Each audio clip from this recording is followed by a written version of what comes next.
रगड़ रगड़ रगड़ जिन्ना मर्जी रगड़ रहना तो इन्हें उवें दा ही जिवें दा हैगा है। भरावा मैं तेनू कहन दिया बूट ना रगड़ी जा ना रगड़ी जा। ए ब्राउन है ते इन्हें ब्राउन ही रहना एवें रगड़ी जाना। चलो मैनू की लगा रहा फिर रगड़ी जाना।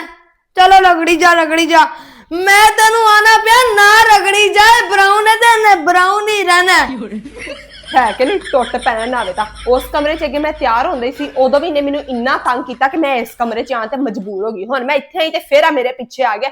ए मुंडा मैनू तैयार नहीं होने दा। जदों मैं पढ़न बैठी आ इन्हें मैनू पढ़न नहीं देना कोई ना कोई नवीं गल कढनी ते जे अज मैं गलती नाल तैयार होण लग ही पई आ ते इन्हें मैनू इन्ना तंग किया हुण भी वेखो तुहाडे सामने की कहंदे अलहमदुलिल्लाह मैं सोहनी आई हां। मेकअप ना भी करा ना ते अलहमदुलिल्लाह मैं बहुत सोहनी हां। सारियां भैणां कमेंट करके दसो मैनू की होया एड्डी सोहनी हां मैं। बहुता शोखा ना होया कर ठीक है ना रगड़दा कुछ लगदा।